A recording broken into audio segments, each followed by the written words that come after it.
So today I'm going to be talking about this Canon PowerShot A50. It's kind of an interesting looking camera, basically mostly squared, which is a design, yeah, you might say you see that nowadays, but at least with those cameras they look a little more, have a little more curves to them, different edges. This plane looks like a brick. I mean, the only real thing that would be like a curve would be like this and this, a little bit of a grip, which I would say does help, I will give you that. But it is still very much looks like a brick, which isn't a bad thing. I think it's a neat look to it. It's very simple looking, I would say. Gets the job done kind of thing. This camera, I don't have the battery yet, but when I do get the battery, I will do another review with it on and possibly get a video from the camera.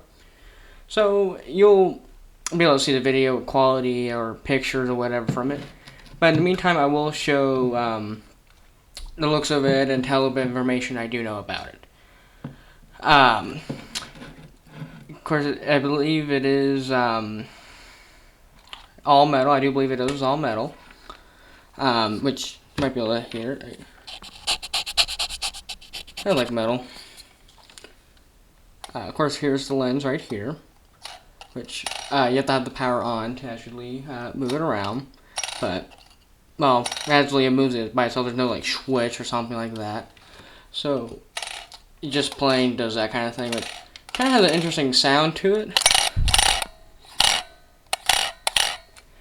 But it's kind of fun to mess with, which probably shouldn't, but anyway. Of course, optical viewfinder, which you just plain might be able to tell there. Let's see if it'll focus. Come on, focus. Come on. Yeah, I think that's focus is going to get, but see there, a little bit of viewfinder there. Of course, LCD and video. Don't know what that button is exact. I don't know what that video does exactly, but I do believe it kind of like a certain cameras have like a thing that'll say get rid of like display, which tells you all your information and all, so it gives like so it lets you get a better idea of what the camera is seeing and not like telling you everything you do need to know or whatever. So that's that kind of a thing. So that's kind of, it's a nice feature to some extent, but it does get a little most of the time you don't ever really use it or whatever, but anyway, it's still a nice thing to have. Set, I believe that's like for kind of like an OK button. It's basically set. Yep. Which is just a set button, so that's what that is. So that's what that. I believe it's forward menu button. Of course, you know what that is. Now I don't know how well it is to navigate the UI on it, but it should. It probably won't be very much information for you to be able to see or whatever, but it should still get the job done. Of course, this you see on a lot of DSLRs even now, where they have like the more simple data on there. They'll show on there like ISO or I think even exposure too. But that's about it for that. Of course, here you have the different modes.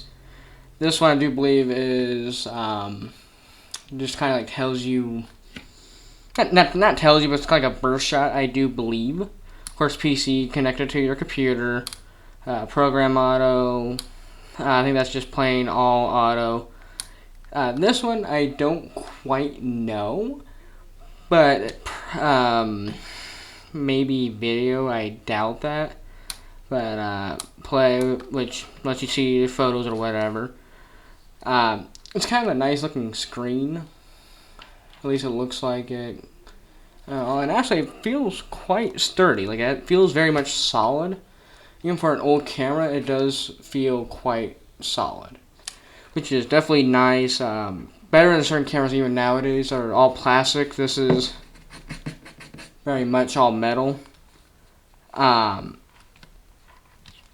we call it, this might be purely more for pictures, not necessarily video. It might not even have video capabilities, which doesn't surprise me simply because it doesn't have the microphones or anything of the sort. But it does seem to be more geared towards photos, but I don't think it does do video. I don't think so. I mean, it does say video here, which that's kind of like your HDMI out in a way. Basically, it lets you have it to a monitor. That one, I believe, is purely more for looking at your photos, or not necessarily looking at your photos, but more like connecting to the computer. And all that. That's okay. Here's the burst right there. So like that. Of course, your timer flash, which I believe that is that right there. Don't know what that is. Sorry, I was probably the wrong thing. This is, of course, the flash. That I don't know. Probably helps with the proximity, I believe.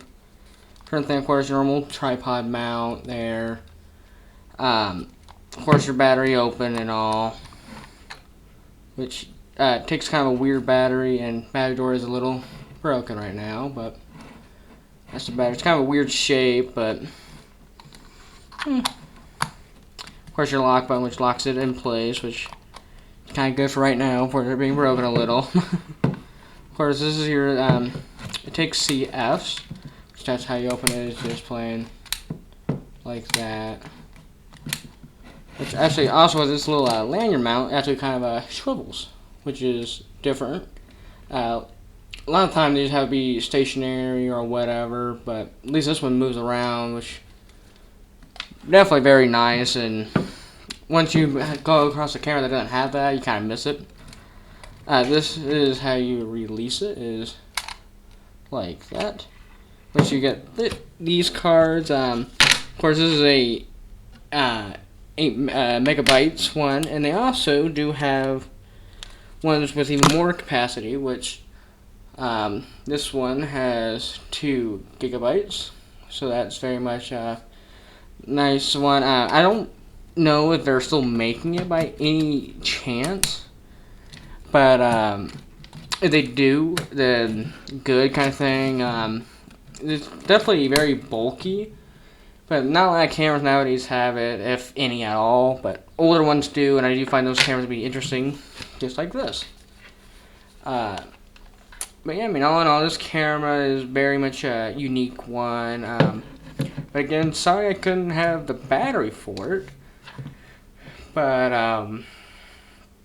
again, hopefully this will suffice in the meantime. I mean, overall, the design of it is very much squared, very much like a brick. I know a lot of people call cameras nowadays like the point shoots being like bricks, which, yeah, true, they look like it, don't get me wrong, but still, they're not, I don't think a lot of them have anything on this one. And I mean, honestly, I don't have any problem with it looking like a brick, but some people probably do, which, you know, yeah, whatever kind of thing. And of course, you can get adapters for these little CF cards, which are like this. You go to USB, you just kind of plug it in, and there we go. And so, I mean, if you're ever kind of thinking about using one of these, definitely get one of these adapters. It's just much easier to use and all. Definitely very nice, almost kind of like a must-have kind of thing, but yeah. Again, the looks of it might be subjective to the person, but honestly, I like this style. I'm more for the simple looks. So I mean, I definitely don't have any problems with it or anything like that. And of course, this does, I believe it does have zoom. Yep, zoom. Which you use, of course, that. So, just like a normal camera of today kind of thing. It does have, of course, micro there. So you can get really good close-ups. So that is nice for that kind of thing. But yeah, like I've been saying, it's very much a brick, but it gets the job done kind of thing. I don't know how old it is, but probably by the looks of it, I would say, uh, maybe 2005-ish, maybe, I don't know. And then probably in the 2000-ish, like 2010 on down kind of range, I would say. But I do think it is from the 2000s.